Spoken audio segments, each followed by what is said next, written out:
Excellent. Donc aujourd'hui, nous avons le plaisir d'accueillir trois intervenants qui vont nous présenter leur projet. Donc nous allons commencer par Sylvain Cordier, qui a effectué son doctorat au LIRID sous la direction de Ben Amor, professeur à l'université de Sherbrooke. Il va nous présenter les résultats de son projet Modélisation des impacts environnementaux du cycle de vie de l'économie de fonctionnalité. Nous aurons ensuite la chance d'écouter Irune Echevarria, étudiante de doctorat sous la direction de Sophie Bernard, professeure à Polytechnique Montréal. Irune nous présentera les résultats de ses travaux menés pendant sa maîtrise et portant sur les risques géopolitiques liés à l'approvisionnement canadien en minéraux essentiels pour les batteries. Et puis finalement, Valérie Lacombe nous présentera les résultats de recherche de son projet intitulé Co-construction d'une compréhension locale de l'économie circulaire, imaginaire, évaluation et gouvernance à Saint-Hyacinthe, mené sous la direction de Yen Pham et Justra Johnson, tous les deux professeurs à l'UQAM. Donc, un grand merci à tous les trois pour votre présence avec nous aujourd'hui pour vos présentations. J'invite tous les participants aujourd'hui à conserver toutes vos questions pour la fin des trois présentations. On fera une période d'échange commune pour les trois présentateurs, ce qui va nous permettre de nous assurer de terminer les présentations et puis le webinaire dans les temps qui sont convenus initialement. Je vous souhaite à tous et tout un excellent webinaire et je laisse maintenant la parole à Sylvain.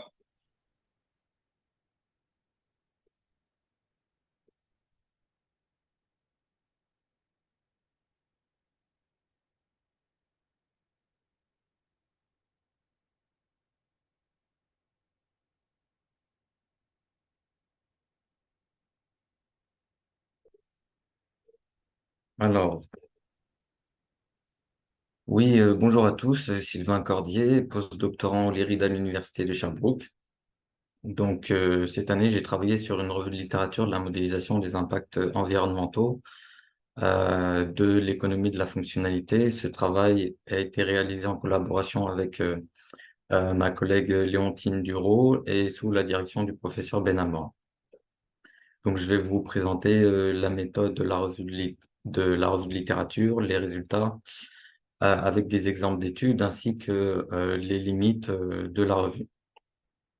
Donc, on peut aller à la slide 3 où je présente aussi des sous-objectifs qui étaient d'identifier les paramètres clés d'une analyse de cycle de vie dans le cadre de l'économie de la fonctionnalité et de montrer les lacunes des modélisations ACV dans ce cas-là.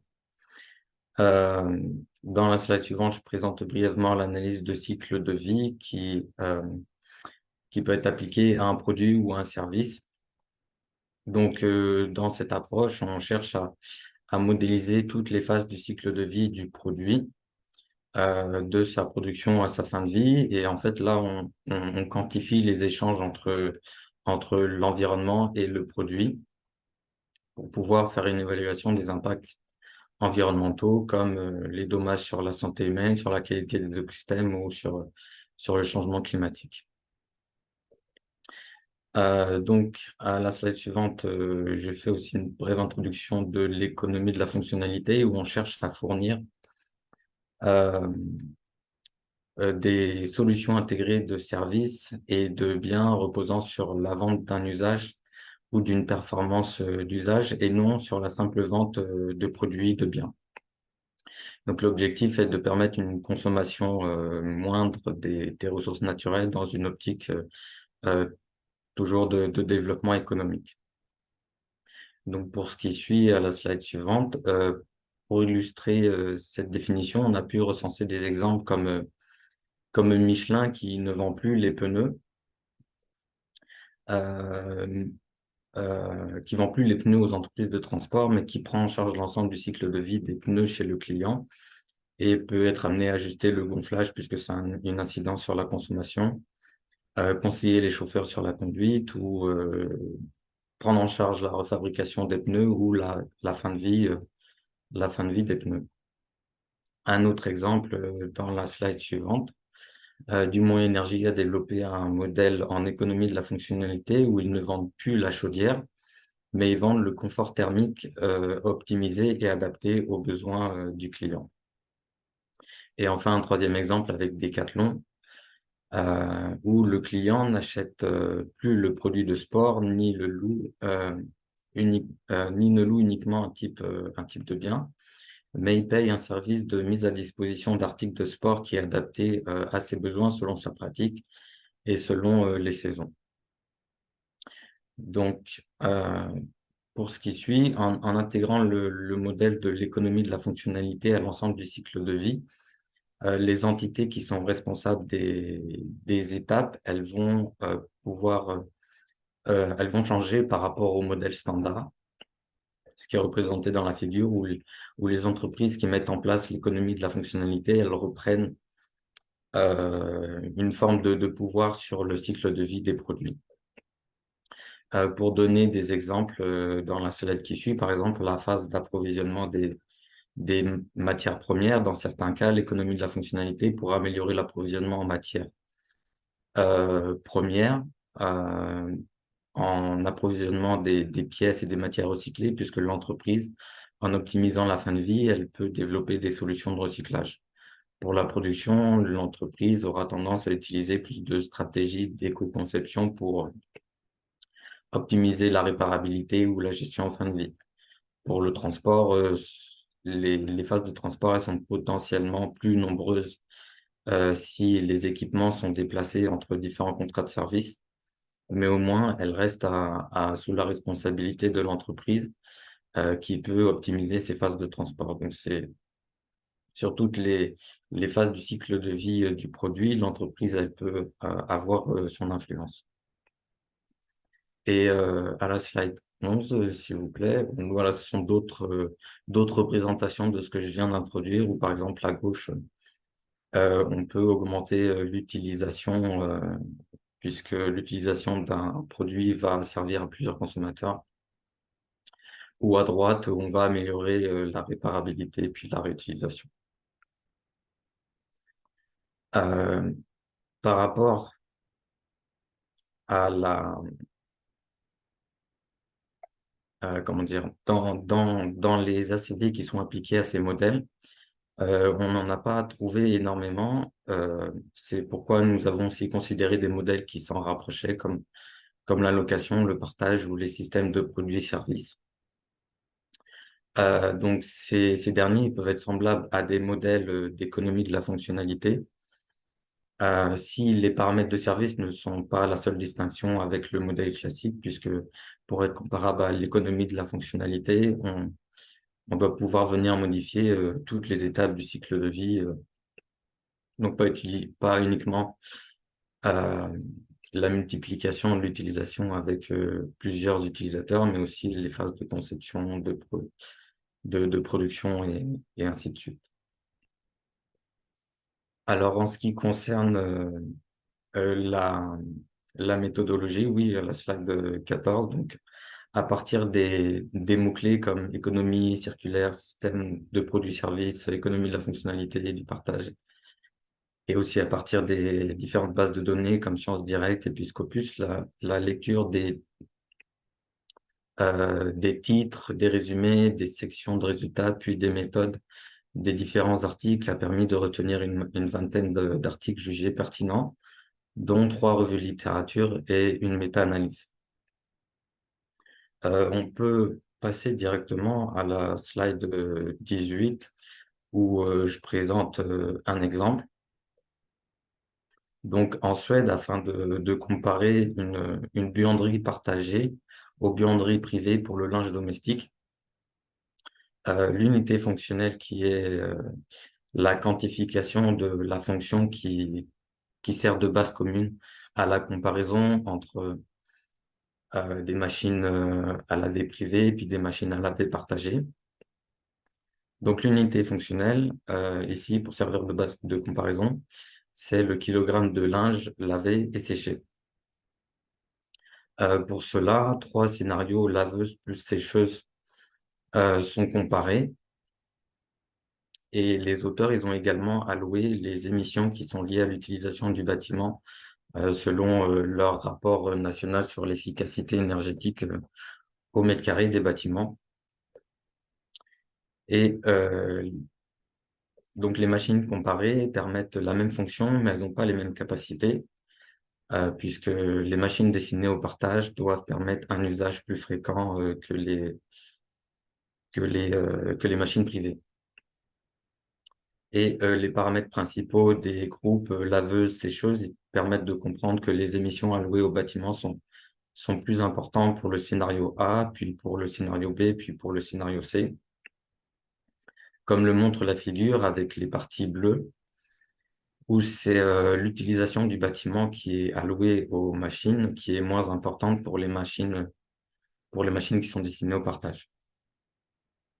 Et à la slide suivante, quand on se place au niveau de toutes les composantes du cycle de vie, ce sont les biens, donc bâtiments, laveuses et sécheuses, qui étaient les trois catégories de la slide précédente que j'ai montrée, qui contribuent le plus à la différence entre les trois scénarios. Et le partage de buanderie, il était plus intéressant par rapport aux émissions de gaz à effet de serre. Donc, dans la slide suivante, ce qui est intéressant, c'est que en ACV, on regarde également d'autres impacts environnementaux et on voit que la différence, elle est moins prononcée pour la raréfaction de l'eau ou, ou la différence entre le scénario privé et le scénario professionnel, elle est pas significative. Mais le scénario privé impacte le plus sur presque toutes les catégories. J'aimerais faire une remarque sur cette étude dans la diapositive qui suit, euh, où je pense qu'il y a quand même un manque dans cette étude puisqu'elle ne met pas vraiment en avant son hypothèse qu'elle avait en introduction, qui était qu'en concevant des bâtiments avec une buanderie commune, on réduit la surface qui est nécessaire par appartement, ce qui, dans la pratique, peut signifier qu'on on utilise moins de matériaux par bâtiment ou qu'il est possible de construire un plus grand nombre d'appartements par bâtiment. Donc, pour aller plus loin, l'étude pourrait présenter le nombre d'appartements qui peut être euh, le nombre d'appartements qui peuvent utiliser le même groupe de laveuses-sécheuses afin de savoir si la buanderie permet d'utiliser moins de surface par appartement. Et justement, avec un produit en proie, j'ai vu qu'à partir de 6 appartements dans leur cas d'étude, à partir de 6 appartements qui partagent le même groupe laveuse, sécheuse, il y a un gain de surface grâce au scénario partagé. Et on pourrait donc se demander la part des impacts environnementaux par rapport aussi à ce gain de surface. Donc, dans ce cas-là, l'unité fonctionnelle aurait pu être non pas le kilogramme de linge, mais le kilogramme de linge par personne ou par famille ou par appartement. Un autre exemple dans la slide qui suit porte sur la comparaison entre une tronçonneuse électrique qui est louée et une tronçonneuse vendue. Comme pour la buanderie, les tronçonneuses comparées ont la même fonction, mais avec des performances différentes et donc des impacts différents. Et la tronçonneuse de la location à gauche et la tronçonneuse qui est vendue et celle à droite en gris. Là, ce sont les impacts à l'échelle d'un produit seulement. Et dans la slide qui suit, si on regarde à l'échelle de l'unité fonctionnelle et de tout le cycle de vie, on doit considérer non seulement le nombre de tronçonneuses qui est nécessaire pour les vins et la gage sur une année, mais aussi la gestion des déchets et les différents transports.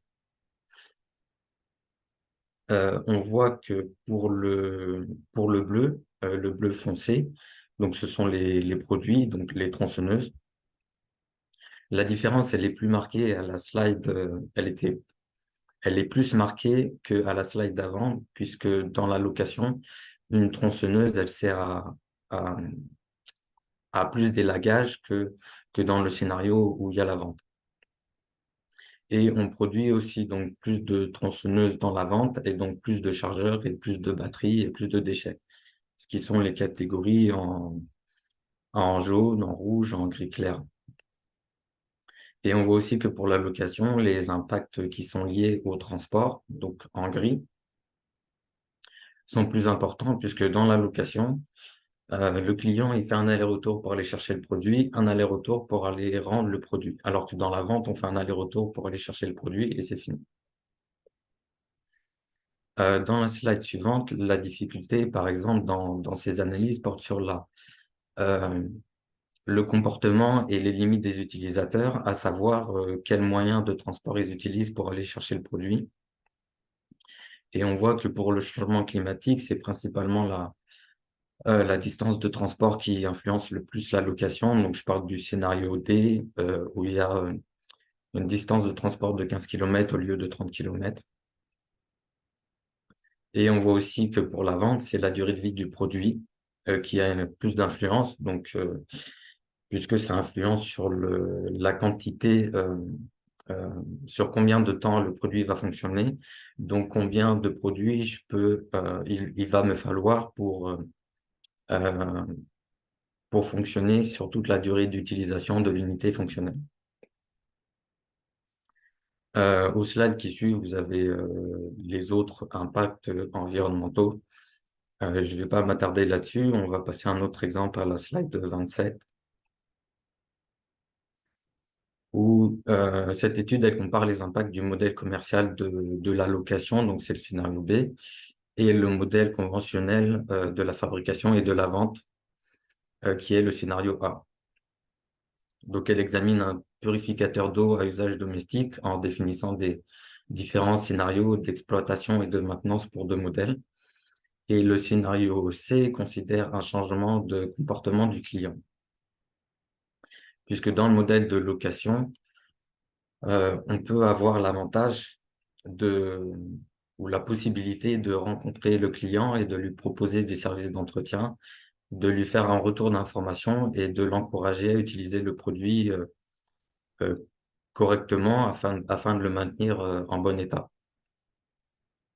Et donc, l'hypothèse dans le scénario C, c'est que l'utilisateur, il peut économiser jusqu'à 40% d'électricité s'il éteint le produit pendant les heures de la nuit. Donc, à la slide suivante, je présente les impacts de cette étude, où pour l'épuisement des ressources, on voit que la vente, elle est mieux que la location s'il n'y a pas d'influence sur le comportement, où on voit que justement le scénario C, ben là, il est plus avantageux que la vente. Je vais passer l'exemple suivant, qui là concernait des vélos dans la ville de Lyon. Euh, je vais plutôt aller au résumé des paramètres importants de toutes ces études à la slide 32. Et dans la plupart des études, les paramètres les plus susceptibles de changer l'avantage de la vente par rapport à l'autre modèle d'affaires, ils étaient les suivants. Donc, par exemple, la différence de gamme entre le produit qui est vendu et le produit qui est loué ou qui est mis en service, le mix énergétique dans le pays où on utilise le produit, tout ce qui concerne la logistique et puis les transports. Et par exemple, un paramètre qui est intéressant, comme pour ce que j'ai présenté avec le purificateur de l'eau, c'est le comportement des consommateurs. Euh, et puis ça, il me semble que ça avait aussi été souligné en discussion dans l'article des tronçonneuses où le comportement des consommateurs il pouvait être impactant puisque on pouvait avoir des utilisateurs hybrides qui pourraient faire de la location en plus de posséder différents produits de location puisque vu que les produits n'ont pas forcément les mêmes performances, on peut être intéressé à à louer un produit qui est plus performant pour améliorer son activité. À la slide 33, en ce qui concerne les limites de ces études, j'ai vu euh, par exemple, dans la méta-analyse qui a analysé plusieurs études de cas, Elle soulignait que la collecte et l'utilisation des données empiriques, elles faisaient cruellement défaut. Je reviendrai un peu là-dessus par la suite. Et en ce qui concerne les limites des études, pour les slides qui suivent, la slide 35. Donc, j'ai vu peu de modélisation explicite de la fin de vie, et ça peut être important puisque le producteur, il est rendu responsable du produit qui est utilisé et donc de sa fin de vie, mais peu d'études ont modélisé différents scénarios de fin de vie. En ce qui concerne les données, pour l'évaluation de modèles économiques émergents, pour l'évaluation de nouveaux services, c'est difficile d'avoir des données puisque les données, elles manquent et c'est quelque chose qui est nouveau. Et ça nécessite aussi de faire beaucoup de scénarios d'exploitation, comme je vous ai montré avec le gros tableau, avec les différents scénarios pour les tronçonneuses. Il y a aussi un besoin de méthode pour appréhender les préférences et puis les comportements des consommateurs. Est-ce qu'ils vont avoir un changement de comportement s'ils peuvent avoir à la fois un produit qui est acheté, puis à la fois louer un produit. Et enfin, quelle que soit l'étude de cas, les analyses d'incertitude, elles manquent dans les analyses du cycle de vie. Enfin, je vais résumer les méthodologies d'intégration de l'ACV à ces nouveaux modèles économiques.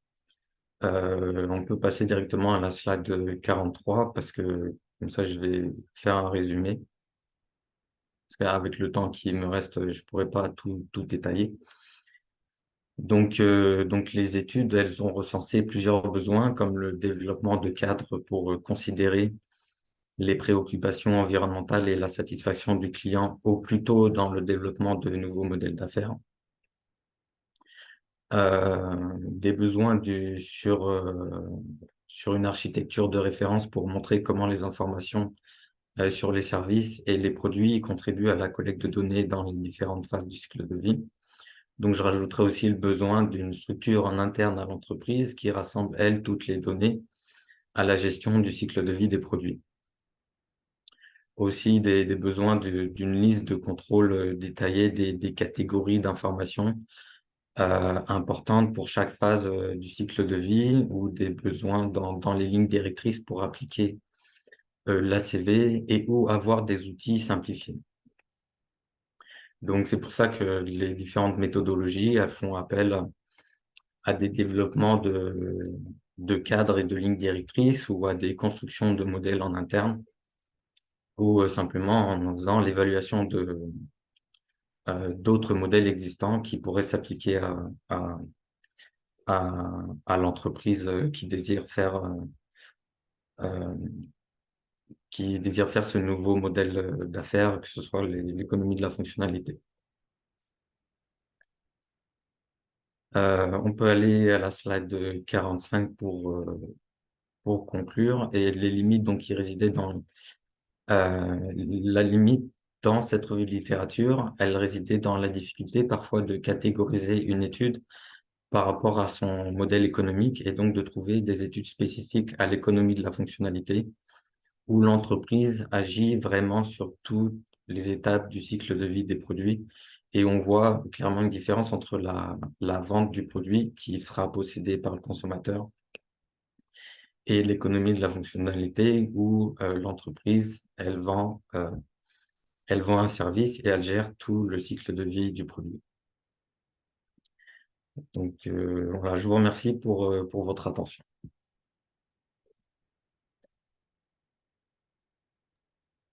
Merci beaucoup, Sylvain, pour la présentation. C'était vraiment hyper intéressant. On va tout de suite enchaîner avec Irune, si tu veux bien partager ta présentation. Puis je vous invite à garder vos questions, comme je l'ai mentionné précédemment, à garder vos questions pour la fin de la présentation. On aura une période de questions commune aux trois projets.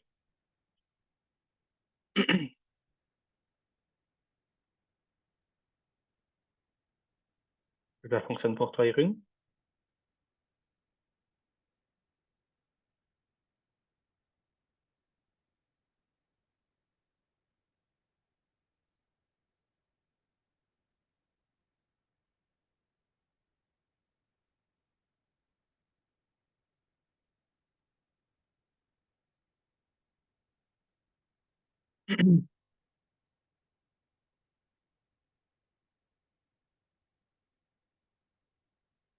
Excellent. La parole est à toi, Irène.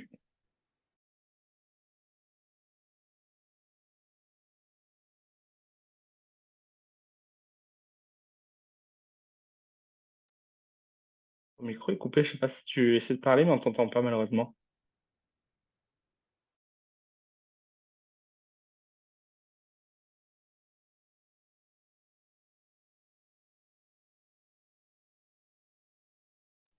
Maintenant, ça va? C'est parfait.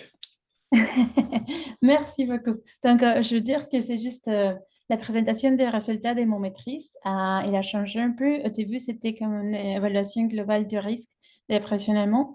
Et après, c'est du risque géopolitique lié exactement à la transition énergétique, concentré sur les minéraux critiques dans la chaîne d'approvisionnement de batteries au Canada. Donc, ça veut dire que je fais juste un cas d'étude du Canada. Pour la présentation, je vais juste donner un contexte général. Je vais, j'essaie ici. Et je vais passer par le contexte, par la caractéristique de recherche. Donc, ça veut dire que je vais mettre en place le contexte plus concret au Canada, un peu de la revue littérature, comment est-ce que j'ai choisi la méthodologie que j'ai répliquée et les contributions, les résultats et l'avenir de mon recherche future. Voilà. Juste ici, le contexte de la recherche, c'est dans la transition énergétique qui est en, voilà, et que c'est essentiel et c'est besoin des minéraux critiques pour faire des technologies dans la transition énergétique. Et au cours de la transition se trouvent les batteries au lithium ou bien plusieurs batteries, mais la façon dont on étudie ça, c'est qu'il y a besoin beaucoup de minéraux. Donc, on voit ici que la demande par rapport à 2018 va augmenter dans différents minéraux, les graphites, le lithium, cobalt, mais aussi en 2030-2050, le besoin de différentes ressources minéraux vont aussi augmenter. Donc, il faut avoir une évaluation du risque et je me concentrerai sur la accessibilité et la disponibilité de ces minéraux pour le futur. Donc, il y a une caractéristique importante de ces minéraux. La répartition géographique, c'est vraiment concentré sur une région spécifique. La partie du lithium, c'est bien connu qu'il se trouve dans la partie sud de l'Amérique du Sud, au Chili, en Argentine, Bolivie. Mais aussi, il y a plusieurs minéraux qui sont assez concentrés aussi. Les cobaltes au Congo, les terres rares en Chine, et on se trouve plusieurs minéraux qui sont concentrés. Donc, ce contexte implique une imposition sur la partie géopolitique dans les relations commerciales. Donc, c'est juste une deuxième couche de contexte pour la recherche. Et en ajoutant une troisième couche, le type de risque qu'on vient de voir sur la partie de impact sur l'économie en général, pas vraiment seulement sur la chaîne de provisionnement ou bien pour la partie géopolitique, mais en général sur l'économie, la tendance d'analyse du risque, ici par exemple pour le World Economic Forum, il commence à changer un peu et commence à être affecté plutôt par la partie environnementale et la partie sociale. Donc, il faut prendre en compte ce type de risques généraux dans l'économie qui vont commencer à affecter la partie des chaînes d'approvisionnement et spécifiquement pour la partie des minéraux critiques. Donc, si on commence à voir dans l'actualité, dans les nouvelles, de plus en plus, on commence à lire qu'il y a des impacts déjà sur des changements climatiques, la partie des changements de catastrophes météorologiques, des catastrophes qui sont impactées directement sur la partie de chaîne d'approvisionnement. Et ici au Canada, on a beaucoup d'inondations chaque année. Il y a des ruptures à cause de ce type de impacts. Donc, en général, c'est quoi l'importance de prendre ça en considération pour le Canada? Bon, je vais juste donner une petite, je m'excuse pour l'anglais, et j'ai trouvé ça en ligne. C'est juste dire que pour le Canada, nous sommes positionnés dans une position, désolé, privilégiée.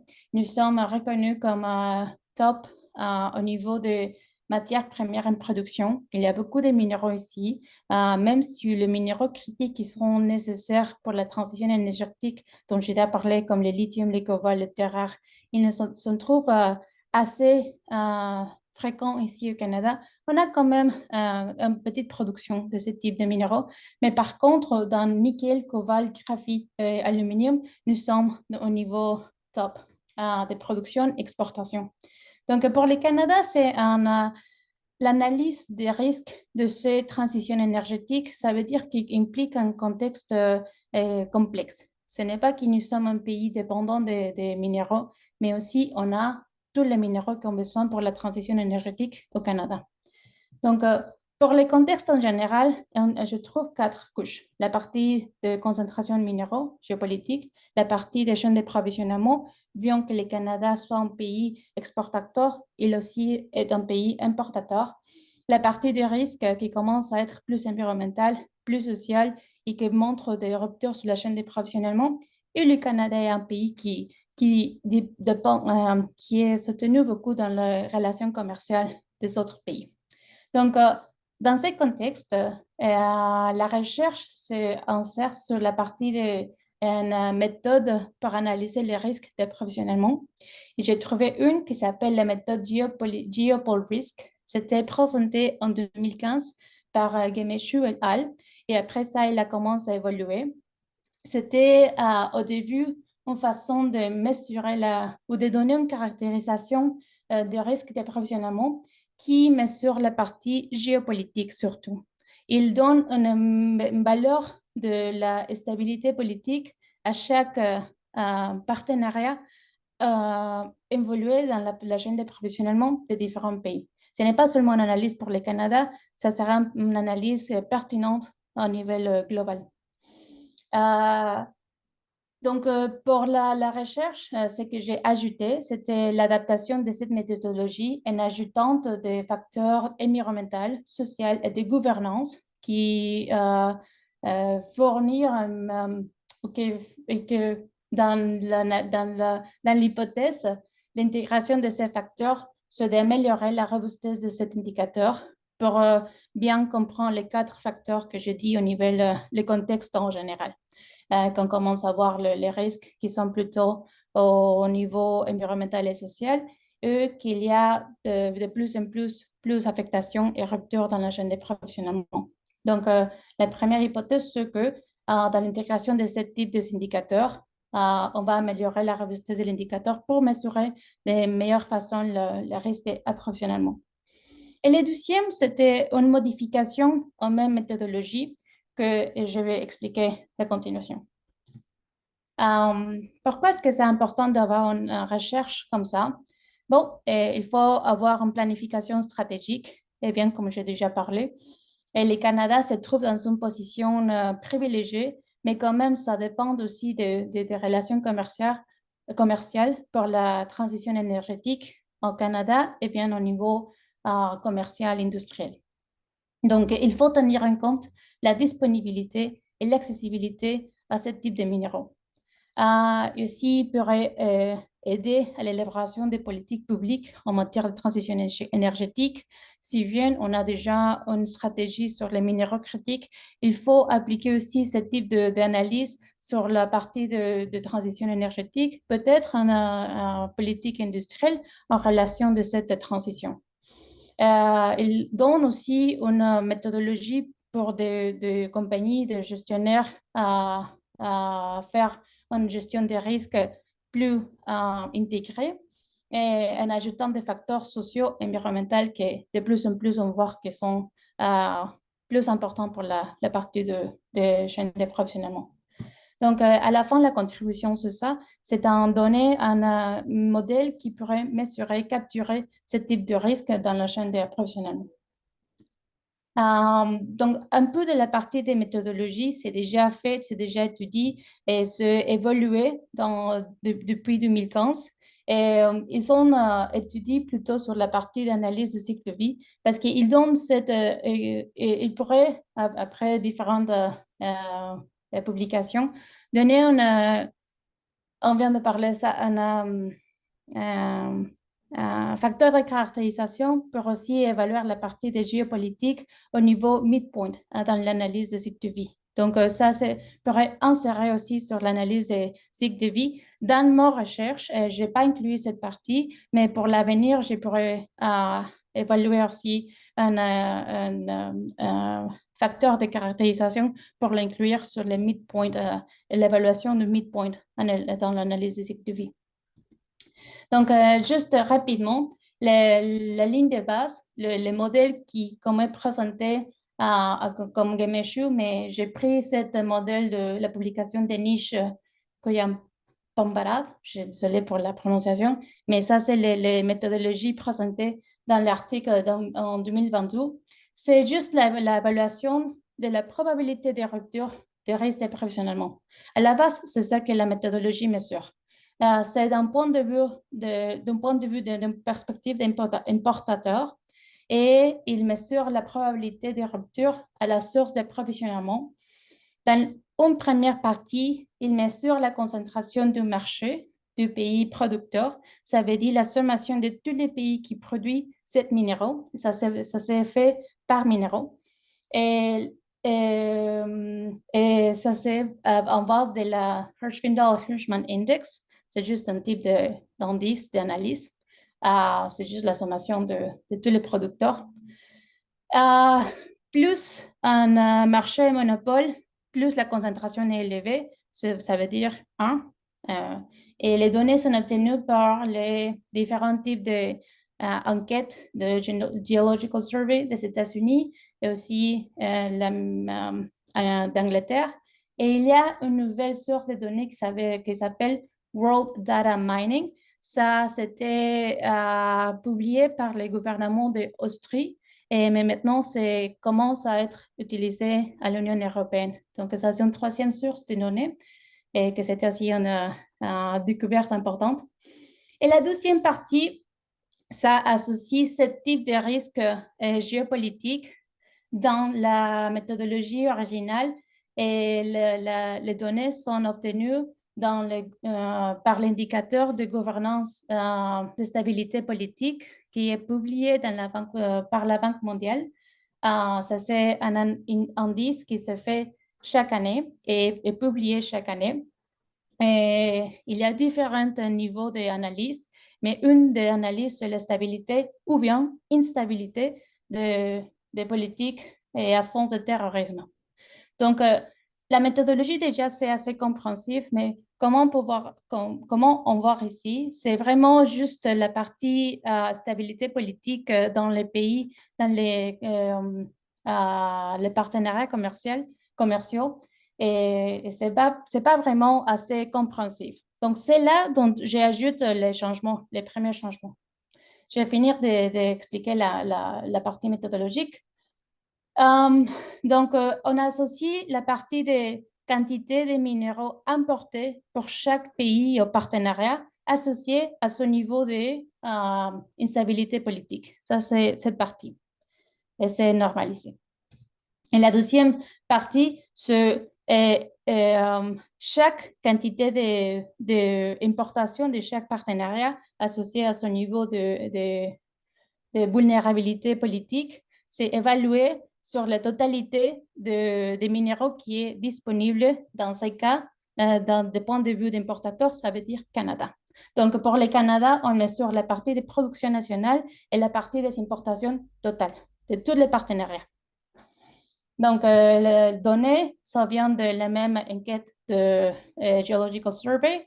Et pour la partie d'importation-exportation, les données sont obtenues par le UN Comtrade.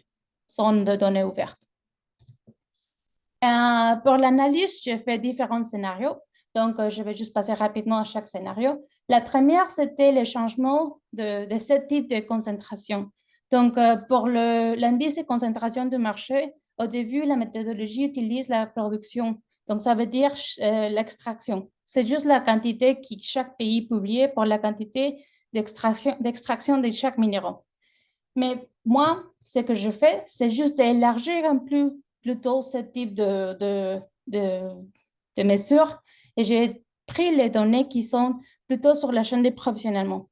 Ça veut dire que je prends en compte les pays qui sont producteurs dans la partie d'extraction, mais aussi qui sont des exportateurs intermédiaires.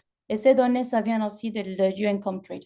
Donc, il y a une analyse plus compréhensive. Ce n'est pas parfait, ce n'est pas vraiment idéal la mesure. Il y a beaucoup de problèmes là, c'est ça que j'ai trouvé, mais élargit la partie de pas seulement l'extraction, mais aussi la partie des partenariats intermédiaires qui font le commerce avec Canada.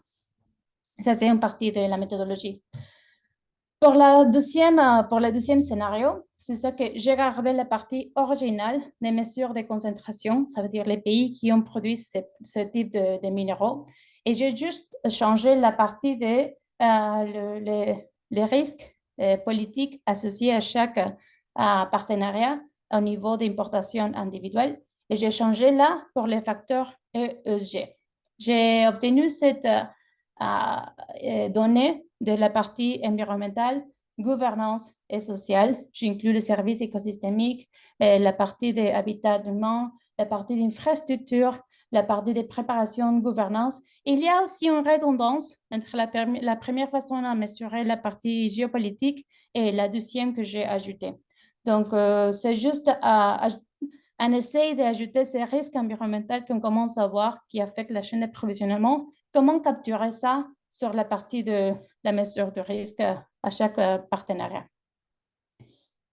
Donc, pour la troisième partie, j'ai mélangé les deux. La première modification de concentration du pays, élargie sur la chaîne d'approvisionnement, et la deuxième partie, en changeant la partie géopolitique ou stabilité politique pour les facteurs ESG.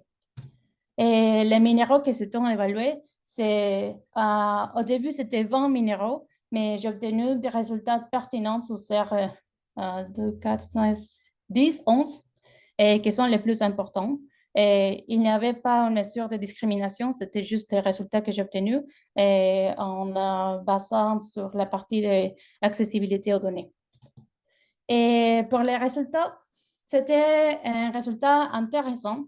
Bon, ici, j'ai utilisé aussi une méthode de clustering. Je n'ai pas l'expliqué ici, désolé. Mais quand j'ai les résultats, une fois qu'ils sont déjà obtenus, j'ai fait un clustering pour savoir exactement le niveau d'analyse. Dans quel niveau d'analyse nous pourrons évaluer les partenariats du Canada.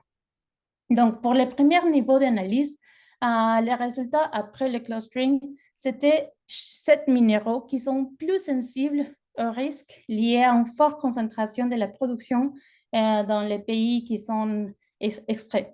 Ça, c'est évident, mais c'est montré par l'étude.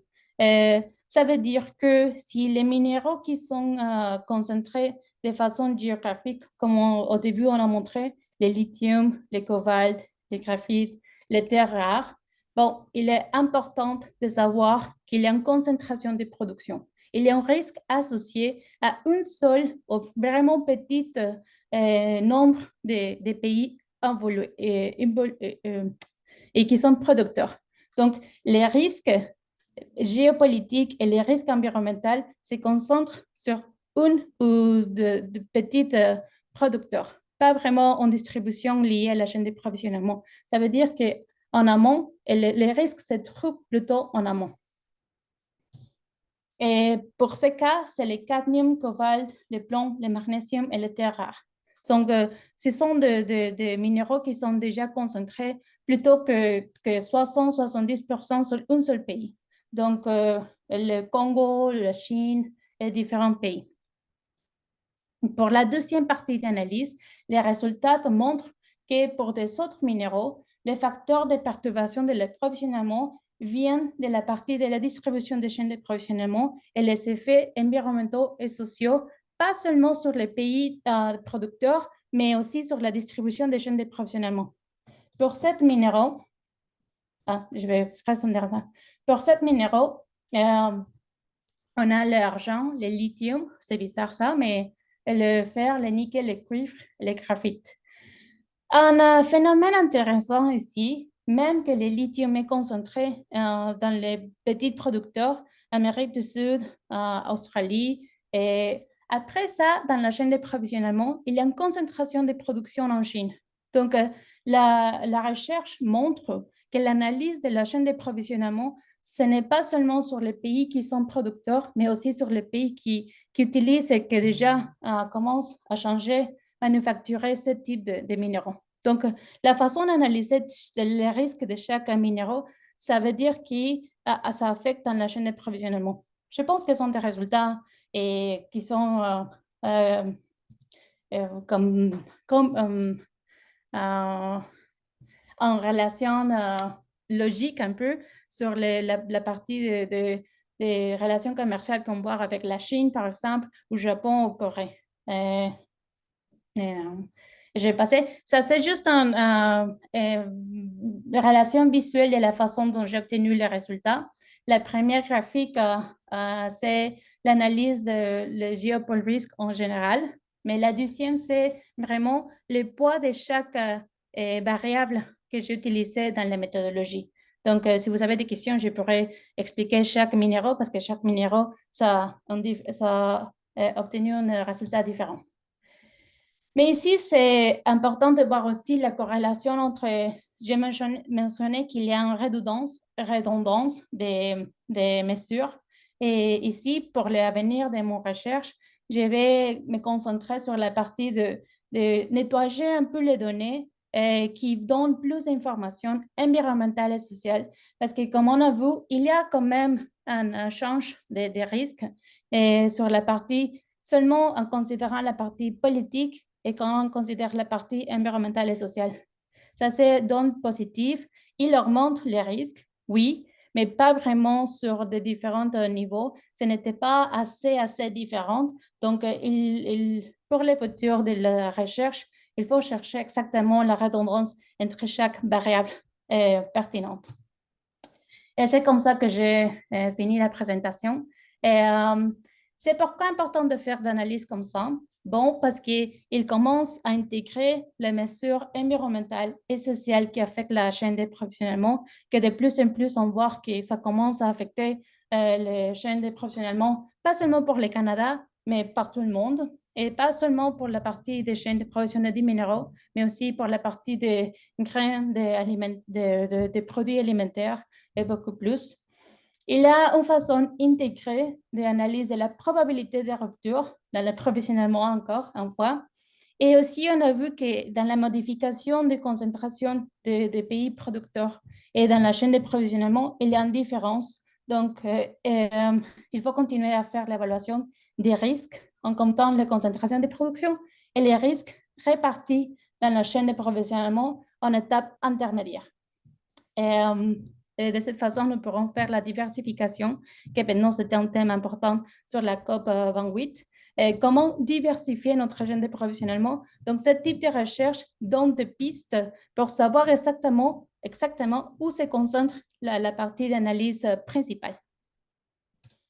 Et juste pour le futur, ce type d'analyse sera amélioré par des autres types de méthodologies qui donnent plus d'informations. Et la partie d'évaluation du risque, il faut être dynamique en commerce international. Il faut chercher des stratégies de diversification. Donc, c'est un porte ouvert déjà pour moi pour trouver des pistes où on doit se concentrer. Et la partie de résilience des incertitudes modernes maintenant de risque social et environnemental. Et voilà, c'est tout. Merci pour votre attention. Bravo, Irine. Merci beaucoup pour la présentation. On va tout de suite enchaîner avec la dernière présentation de Valérie Lacombe. Oui.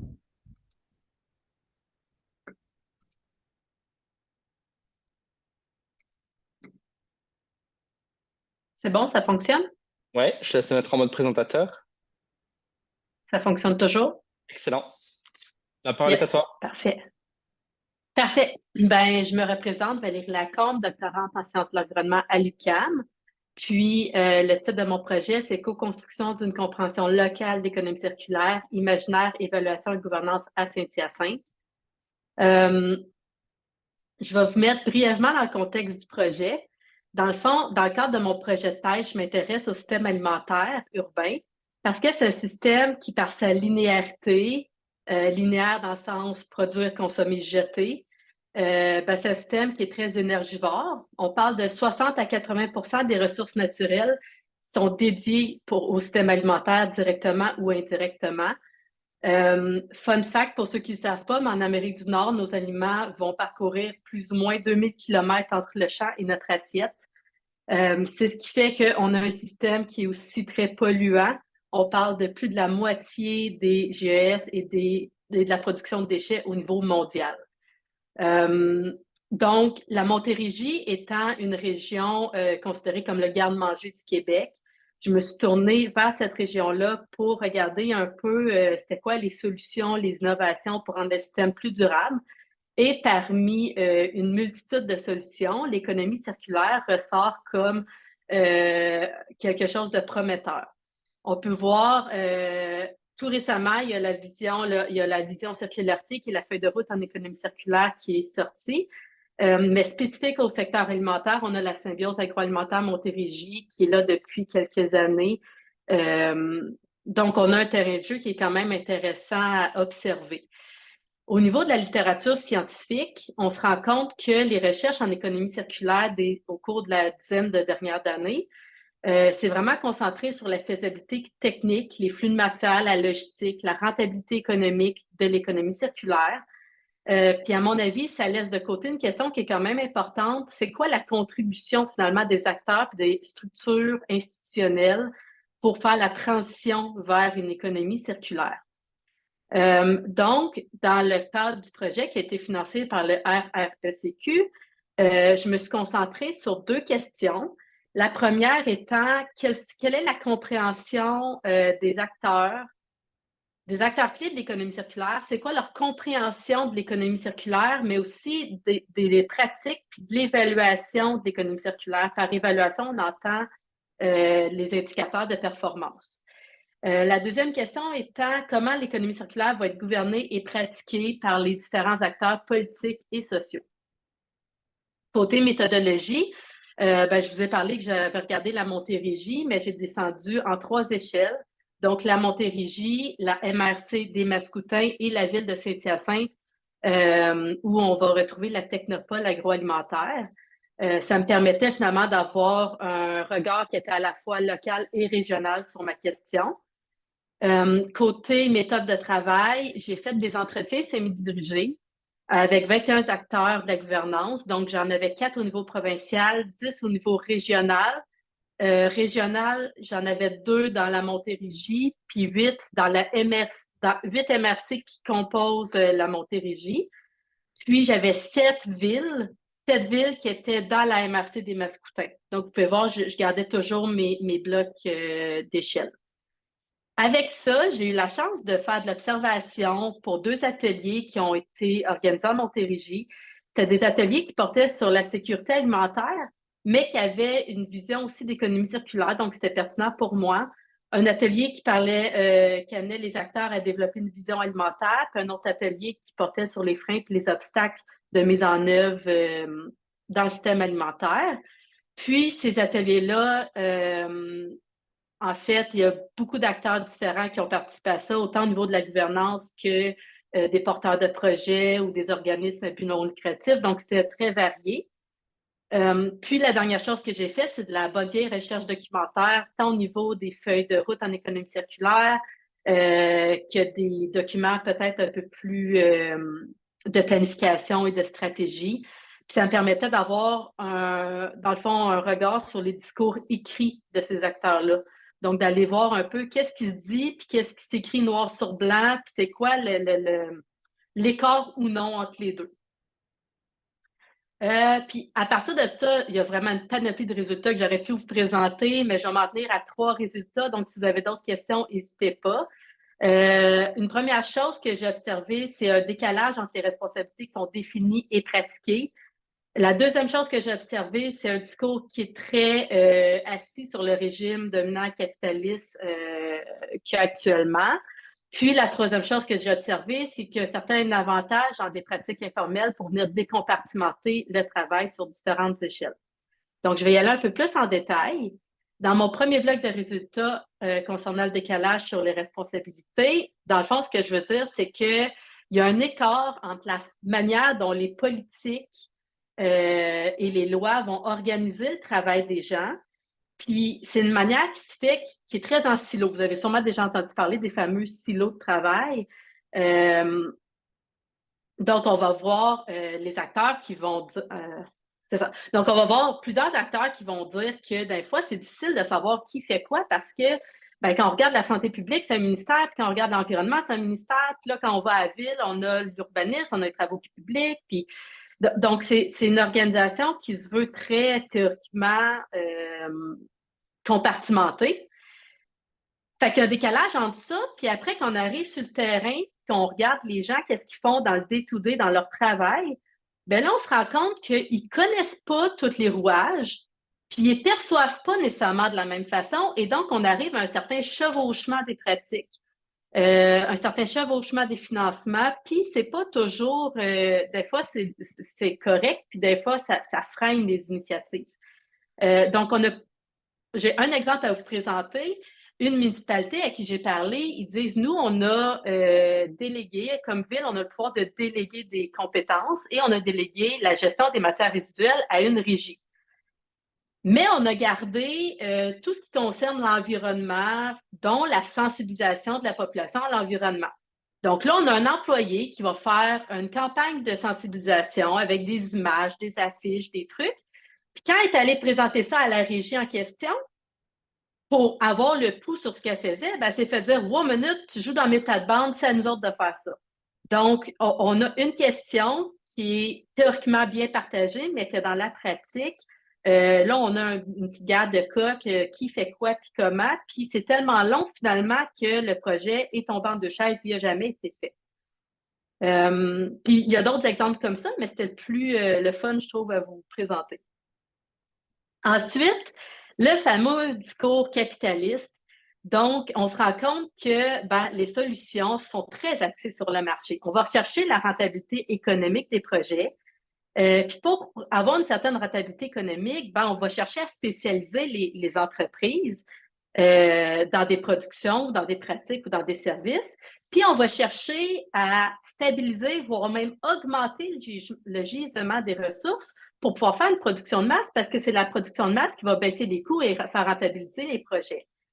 Puis on le voit dans les discours des acteurs qui vont dire, on est mieux de développer une expertise de l'affaire puis d'échanger nos services ou nos produits avec d'autres entreprises parce qu'on va aller plus loin.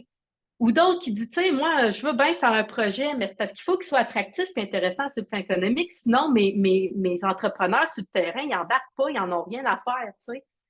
Fait que jusque-là, on suit, puis c'est correct. On comprend que c'est une question économique. Mais là, si c'est une question économique, qu'en est-il pour les villes et les citoyens?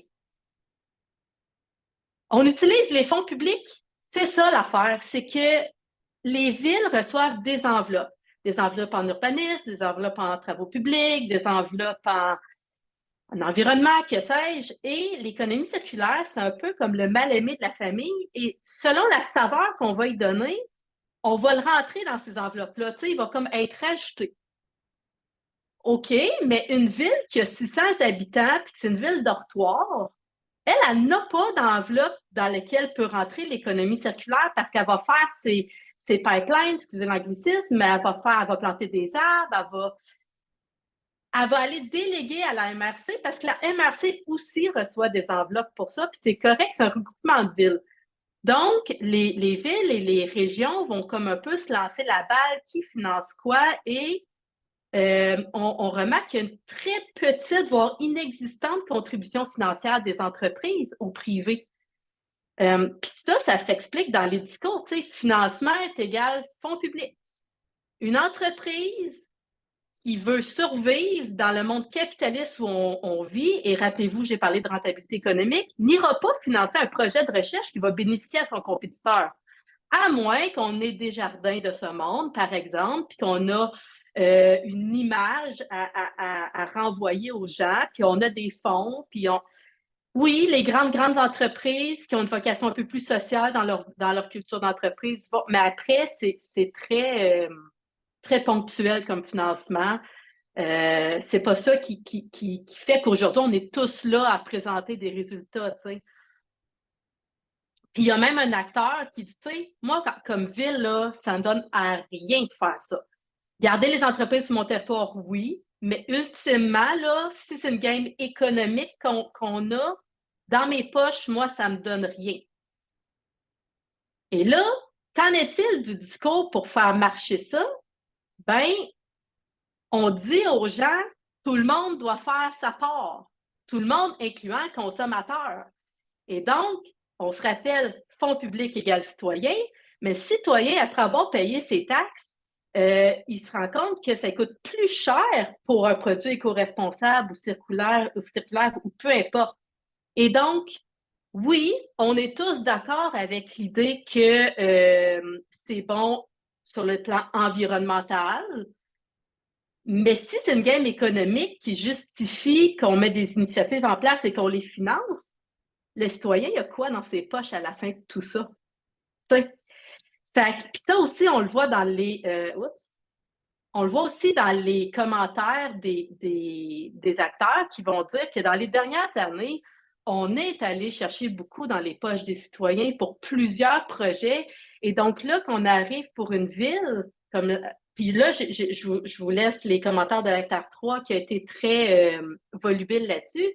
Mais dis-moi, quand j'arrive, puis je veux présenter à mes citoyens des projets en économie circulaire, ben, la porte, elle est fermée, parce que je l'ai déjà sollicité beaucoup au niveau environnemental dans les dernières années pour financer tout ça.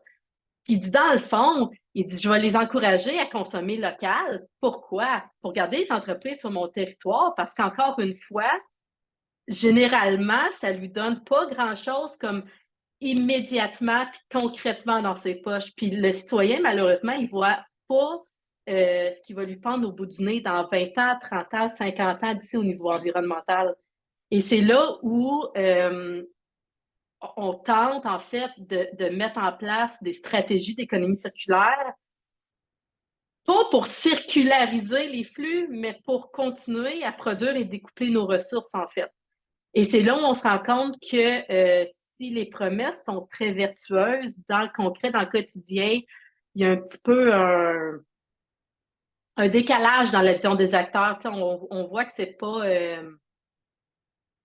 c'est comme compris, mais comme pas compris, comme pourquoi on fait ça finalement, parce que on promet énormément de bénéfices à long terme, mais les bénéfices à court terme ne sont pas dans les poches de la masse critique finalement.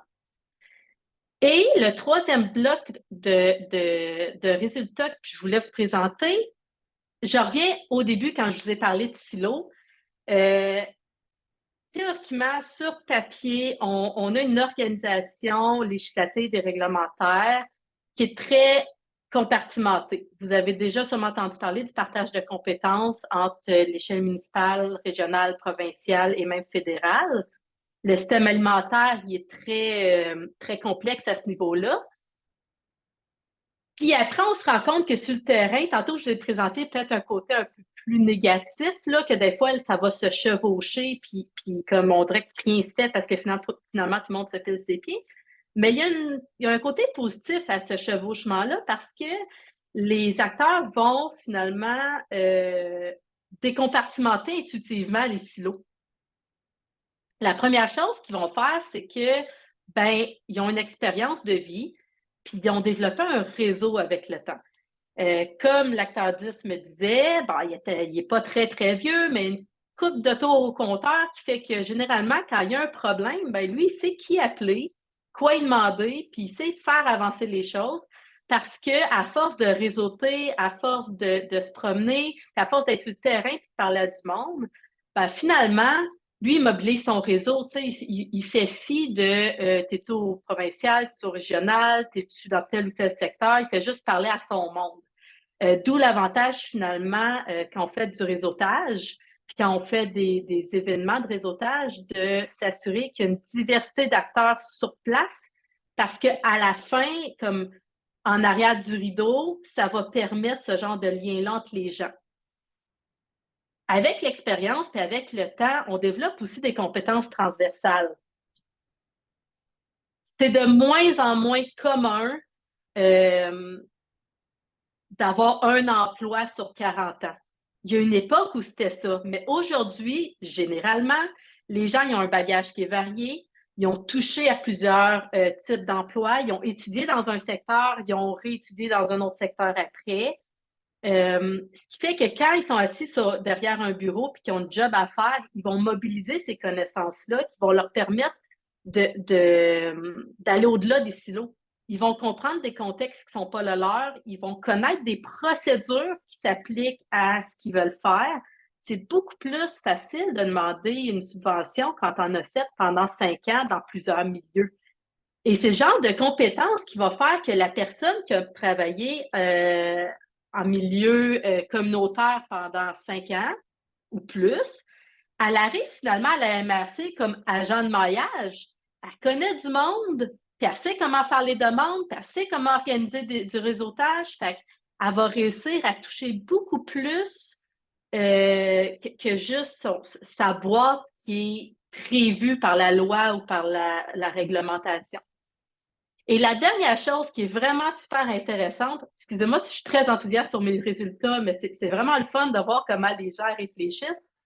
À l'ère numérique que nous sommes, la proximité physique, quand on est dans une bâtisse avec quelqu'un qu'on a juste à changer d'étage ou à tourner notre chaise pour y parler, c'est beaucoup plus facile que d'envoyer un courriel, un texto ou peu importe, tu sais. Puis ça, l'acteur 1, qui est un acteur au niveau provincial, me le disait. Dans notre, elle me disait, dans notre bâtiment où on a un secteur régional qui est là. Ben, elle dit, c'est un secteur avec lequel je travaille hyper facilement parce qu'elle dit, je change d'étage puis je parle à la personne, tu sais. On a des pauses café qui sont informelles aussi. On se rencontre, puis qui n'a pas jasé de ceci ou de cela sur la pause café, tu sais.